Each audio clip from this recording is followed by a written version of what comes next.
पश्चिम बंगाल की बात होगी। पश्चिम बंगाल की राजनीति में क्या कोई ऐसा भूचाल आने वाला है जिसकी गूंज अब कलकत्ता से निकलकर दिल्ली तक पहुंच चुकी है? क्या ममता बनर्जी की टीएमसी यानी तृणमूल कांग्रेस में सब कुछ ठीक नहीं है? और क्या दिल्ली में चल रही बंद कमरों की बैठकों में बंगाल की सियासत का नया अध्याय लिखा जा रहा है? देखिए, दिल्ली में एक तरफ इंडी गठबंधन की अहम बैठक आज संपन्न हुई जिसमें ममता बनर्जी और अभिषेक बनर्जी मौजूद रहे। वहीं दूसरी तरफ खबरें आ रही हैं कि टीएमसी के 14 लोकसभा सांसद दिल्ली में पश्चिम बंगाल के मुख्यमंत्री शुभेंदु अधिकारी से मुलाकात कर रहे थे। बता आपको ये दे, इस मुलाकात में बीजेपी के वरिष्ठ नेता भूपेंद्र यादव, उनके आवास पर दरअसल ये बैठक हुई और पूर्व मुख्यमंत्री त्रिपुरा के विप्लव देव ये भी वहां पर मौजूद रहे। और इस घटनाक्रम से ठीक पहले टीएमसी के वरिष्ठ नेता और राज्यसभा सांसद सुखेंदु शेखर रॉय, इन्होंने पार्टी छोड़ दी है, इन्होंने इस्तीफा दिया, इन्होंने पार्टी भी छोड़ी और सांसद पद से इस्तीफा दिया। उसके इस्तीफे के बाद पार्टी के 5 सांसदों का उनसे मिलना भी राजनीतिक गलियारों में नई अटकलों को जन्म देने जैसा था। सवाल ये उठ रहा है कि क्या ये महज एक संयोग है या फिर बंगाल की राजनीति में किसी बड़े बदलाव की पटकथा को लिखा जा रहा है? क्या अब ये मान लिया जाए कि ममता बनर्जी की जो पकड़ थी टीएमसी में वो ढीली पड़ गई है, क्योंकि बगावत कलकत्ता से निकलकर दिल्ली तक पहुंच गई है? अब तक तो विधायकों के इधर उधर जाने की बात थी, लेकिन जो सबसे बड़ी ताकत थी टीएमसी की, उनके 18 सांसद, वो अब जा रहे हैं। इस प्रकार की चीजें बहुत स्पष्ट हो गई हैं। खबरें तो ये भी आ गई हैं कि कुल 20 सांसद हैं। 20 सांसद ऐसे बताए जा रहे हैं लोकसभा और राज्यसभा के मिलाकर टीएमसी के, जो अब टीएमसी छोड़ेंगे, अलग गुट बनाएंगे, बाद में बीजेपी में शामिल हो जाएंगे, मतलब बीजेपी में नहीं, एनडीए में शामिल हो जाएंगे। इस प्रकार की खबरें बहुत तेजी से चल रही हैं और खबर यहां तक ये भी आ गई है कि इन बागी सांसदों ने बाकायदा चिट्ठी भी लिख दी है स्पीकर को कि ये एक अलग गुट बनाना चाहते हैं। खैर, 14 टीएमसी सांसदों की दिल्ली में जो बैठक हुई बीजेपी के वरिष्ठ नेताओं के साथ में, उसी से संबंधित ये जानकारी है। मतलब ममता बनर्जी और अभिषेक बनर्जी ये सब इंडिया गठबंधन की बैठक में शामिल हुए और उस तरफ भारतीय जनता पार्टी ने बहुत बड़ा खेला कर दिया टीएमसी के सांसदों के साथ। खैर, इन्हीं सवालों पर आज की सबसे बड़ी बहस होगी। तथ्यों के साथ हम बात करेंगे, राजनीतिक विश्लेषण भी होगा और हर पक्ष की पड़ताल के साथ में इन तमाम चीज़ों को आप तक पहुंचाएंगे। लेकिन ये जो घटनाक्रम दिखाई दे रहा है उस पर तपोष राय का क्या कहना है, एक बार आपको दिखा देते हैं, उसके बाद में हम बातचीत करेंगे। पार्टी तो यही होना था, यही हुआ है, यही होने वाले हैं। ये पार्टी सभी जानते थे पावर में जिस दिन नहीं रहेगी उसी दिन टूट जाएगी। तो टूट गया, टूटेगा। कौन मानने वाला है? आज क्षमता में नहीं है तो कौन मानने वाला है आज ममता को या ये अभिषेक को? टीएमसी के अंदर का जो द्वंद्व है, टीएमसी के अंदर की जो लड़ाई है, उसको दर्शाया जा रहा है। मैं फैक्ट्स नहीं जानता हूं टीएमसी के अंदर क्या चल रहा है, मगर कुछ ना कुछ आग तो होगा ना, तो धुआं कहां से आ रहा है? तो पहले तो मुझे लगता है इन लोगों को आपस में बैठक करनी चाहिए, टीएमसी वालों को आपस में बैठक करनी चाहिए। तो बता आपको ये दें कि दिल्ली में जो बड़ा खेला हुआ है, उस बड़ा खेला के बाद में अब ये संभावनाएं बहुत ज्यादा बढ़ गई हैं कि अब टीएमसी रही नहीं। टीएमसी के तमाम विधायक पहले ही टूट चुके हैं। तमाम खबरें आपने कलकत्ता में देखी, वहां से जो खबरें आई थी वो हमने आपको बीते दिनों पहुंचाई। लेकिन अब इसलिए बहुत बड़ा झटका टीएमसी को ये बताया जा रहा है, समझाया जा रहा है, क्योंकि आज एक बड़ी बैठक हुई है टीएमसी के बागी सांसदों की। ये बड़ी बैठक जो हुई है वो बैठक हुई है एक बीजेपी नेता के आवास पर, जहां पर बताया ये जा रहा है कि पश्चिम बंगाल के नए मुख्यमंत्री शुभेंदु अधिकारी के मौजूदगी में टीएमसी के बागी सांसद बैठे, बातचीत हुई, रणनीति बनी और ये खबरें देर शाम तक, मतलब दिन ढलते ढलते आने लगी कि बाकायदा इन बागी सांसदों ने, जो कि टीएमसी के सांसद हैं, इन्होंने स्पीकर को चिट्ठी भी लिख दी है कि ये जो है बगावत करने जा रहे हैं, या जो भी चीज़ें जो हैं वो आने वाले दिनों में जो है स्पष्ट होंगी। लेकिन ये चीज़ बहुत स्पष्ट तौर पर अब तक सामने आ चुकी है कि ममता बनर्जी, अभिषेक बनर्जी, ये सब आज इंडिया गठबंधन की बैठक में शामिल थे। लेकिन दूसरी तरफ क्या खिचड़ी पकी, वो कितनी बड़ी चिंता में टीएमसी को डाल रहा है, वो अपने आप में बहुत महत्वपूर्ण हो जाता है। इसलिए हमने कहा कि दिल्ली में हुआ ये बड़ा खेला, टूट गई ममता की टीएमसी। पैनल में आप देख सकते हैं कौन कौन से लोग हमारे साथ कनेक्ट हो गए हैं, उनसे हम बात करेंगे। राम प्रकाश पांडे जी हैं, टीएमसी के समर्थक हैं। बहुत स्वागत है आपका पांडे जी। हमारे साथ भारतीय जनता पार्टी के प्रवक्ता राजू एंगर जी भी कनेक्ट होंगे, उनसे भी हम बातचीत करेंगे। और अभी राजनीतिक विश्लेषक हमारे साथ जुड़ने वाले हैं विश्वनाथ मिश्रा जी, हम उनसे भी चीज़ों को समझेंगे। लेकिन पहली प्रतिक्रिया राजू एंगर जी, आपकी प्रतिक्रिया मैं दर्शकों तक पहुँचाना चाहूँगा। ये इस प्रकार से टीएमसी को तोड़ने में क्यों लगी है भारतीय जनता पार्टी? ये तो सुनने में आया है कि इस बार करीब करीब 20 सांसद टीएमसी के लोकसभा राज्यसभा के मिला के वो अलग गुट बनाने जा रहे हैं। स्पीकर को चिट्ठी लिख दी। आज एक तरफ इंडिया गठबंधन की बैठक, दूसरी तरफ भारतीय जनता पार्टी की खिचड़ी पकाई गई। एग्जैक्टली चल क्या रहा है, जरा बताएंगे आप? आशीष जी, पहले तो आपको नमस्कार। नमस्कार सर। देखिए, आज का जो विषय है वो टीएमसी के आंतरिक राजनीति का नहीं बल्कि उसके नेतृत्व पे उठ रहे सवाल का विषय है ये। आज आप सोचिए, जिस देश में पश्चिम बंगाल में खास करके पार्टी विधायक सांसद सब कोई धीरे धीरे छोड़ रहे हैं, तो आज छोड़ने का सबसे बड़ा रीजन क्या है मैं आपको खुल के बताता हूं। क्योंकि इनका सबसे बड़ा ये होता है कि इनका ना मजबूत नेतृत्व है ना इनका संगठन मजबूत है। लगातार इलेक्शन हारने के बाद एक दूसरे की इन लोगों ने अपने कमियां निकालनी शुरू कर दी। भाजपा को कुछ करने की जरूरत नहीं है। आज भाजपा को कुछ नहीं करना है। टीएमसी वाले कोई मार पीट के अपना नेतृत्व दिखा रहे एक दूसरा पे।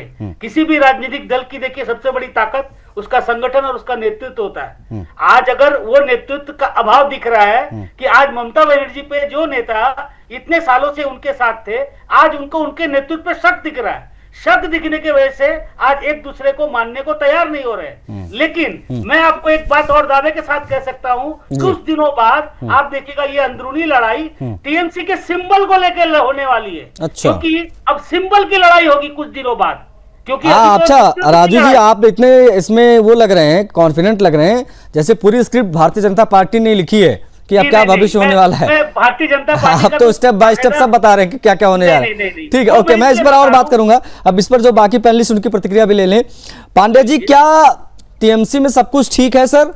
क्योंकि अगर सब कुछ ठीक है तो ये सुखेंदु शेखर रॉय का इस्तीफा, उसके बाद में उनसे 5 सांसदों का मुलाकात, उसके बाद में भारतीय जनता पार्टी के एक बड़े नेता के आवास पर शुभेंदु अधिकारी के मौजूदगी में आपके 14 सांसदों की बैठक, फिर दिन ढलते ढलते ये खबर आना कि स्पीकर को चिट्ठी लिखी गई है। एग्जैक्टली चल क्या रहा है पांडे जी?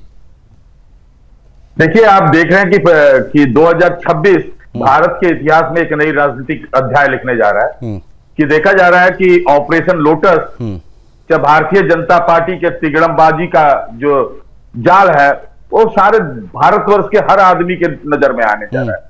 कि जिन्होंने ये जाल जो बिछा रहे हैं एक तंत्र चालू करने के लिए, राजतंत्र को खत्म करने के लिए, और जनता के सामने आ जाए। तो हमें इससे परवाह नहीं है, क्योंकि ममता बनर्जी एक ऐसी नेतृत्व है जो जमीनी स्तर से उठी हुई है और फिर जमीनी स्तर से उठेगी। और दल उनने तैयार किया था, दल किसी ने तैयार करके उनको नहीं दिया। तो हमें विश्वास है तो वो जितना भी ऑपरेशन लोटस से तोड़े, हमें को दे। पांडे जी, ये ऑपरेशन लोटस कहां से हुआ?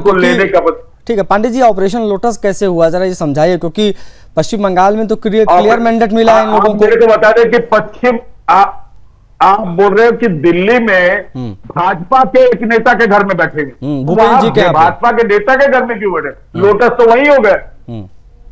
अरे अगर उनका निर्णय है निकल जाना, दूसरी दल बनाना, कहीं और भी बैठ सकते थे। क्यों शुभेंदु अधिकारी जी को लेके और भूपेंद्र यादव जी के घर में? नहीं, तो ये तो खबर है कि अप्रोच बीजेपी ने नहीं किया।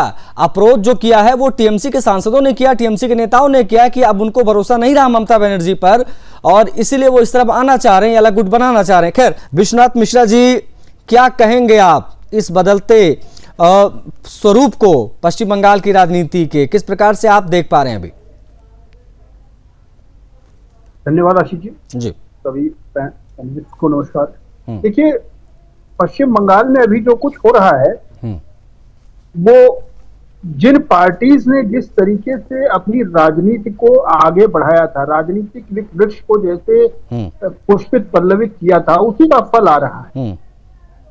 जब आप सामान्य राजनीतिक आम जनता की भावना के अनुरूप नहीं चलाते हैं, जोर जबरदस्ती ताकत के दम पर राजनीतिक सामर्थ्य को बटोरना चाहते हैं तो उसकी परिणत यही होती है जो आज देखिए ये बहुत महत्वपूर्ण है। टीएमसी को अगर रहा हुआ कि बीजेपी का रोल है, बीजेपी इसको देखिए अगर आपका पार्टी का जो बुनियादी उसूल हैं, जो सिस्टम है, जो पॉलिटिकल सेटअप है, अगर वो मजबूत होगा तो कोई आपको नहीं तोड़ पाए। एक दो आपके मेंबर हो सकते हैं, एमपी एमएलए हो सकता है टूट जाएं, लेकिन अगर आपके 75-80% एमएलए और एमपी जा रहे हैं, इसका मतलब आपकी विचारधारा में खोट है, इसका मतलब आपकी राजनीतिक जो शुचिता है उसमें संदेह है। उसमें बंगाल में जो आपने सियासत का एक छद्म रूप अपनाने की कोशिश की थी, उसमें जनता ने भी उस आपको ठुकरा दिया है और जनता के जो नुमाइंदे हैं जो आपकी पार्टी के उस पर जीत कराए हैं, उन्होंने भी इस चीज को स्वीकार किया और आपकी पार्टी को ठुकरा दिया। सर 20 संख्या है विश्वनाथ जी, 20 संख्या है इन सांसदों की, लोकसभा सांसदों की, जो अभी अपडेट्स मिल रही हैं कि अब से ये 15-20 मिनट पहले की खबर है विश्वनाथ जी की 20 लोकसभा के सांसद हैं टीएमसी के, जिन्होंने एक अलग गुट बनाया और उन्होंने भारतीय जनता पार्टी को अपना समर्थन देने का ऐलान भी कर दिया। अब यहां से आगे की क्या प्रक्रिया होती है, अगर आप हमारे दर्शकों को समझा पाए तो? देखिए इसमें कुछ भी संशय नहीं है। देखिए ये आशीष जी जैसे ही चुनाव आया, जिस तरीके से जो एमएलएस की संख्या थी, क्योंकि बीजेपी के पास बड़ी संख्या थी, तो एमएलएस को ये पता था कि अब टीएमसी में उनका भविष्य नहीं, इसलिए उन्होंने टीएमसी सिंबल को लेने के लिए 60 मेंबर्स का अलग गुट बनाया। अब वो स्वयं को ओरिजिनल टीएमसी कह के और वहां पर अपने दल की उस दल की मान्यता महाराष्ट्र की तरह, महाराष्ट्र में जो हुआ उसको स्वीकार कर लेंगे। जैसा महाराष्ट्र रही एमपी की बात, तो मेजॉरिटी एमपीज 2/3 एमपीज जो है से ज्यादा है एमपीज की संख्या जो अभी बदलाव कर रहे हैं। अब वो तोड़ेंगे और बीजेपी में शामिल होंगे। बीजेपी को बहुत से ढेर सारे ऐसे बदलाव की जरूरत थी सदन में, जहां पर बीजेपी को संख्या बल की आवश्यकता थी, उस संख्या बल इनको मिल जाएगा। और इन सांसदों को भी ये समझ आया कि पश्चिम बंगाल में अगर दोबारा जीतना है तो टीएमसी या इंडिपेंडेंट के दम पर वो अगला रेजिम अपना नहीं कर पाएंगे। इसलिए ठीक है, बीजेपी के प्रवक्ता राजू एंगर जी, ये तो खेला कर दिया आप लोगों ने। टीएमसी सांसद हैं शर्मिला सरकार, उनका बयान भी आ गया, वो कह रहे हैं कि हम लोग 20 सांसद हैं, हमने एक अलग गुट बनाया है, हम भारतीय जनता पार्टी को अपना समर्थन देने जा रहे हैं। कर दिया खेला आप लोगों ने तो भाई, बड़ा कायदे से पार्टी पूरी साफ कर दिया आप लोगों ने तो।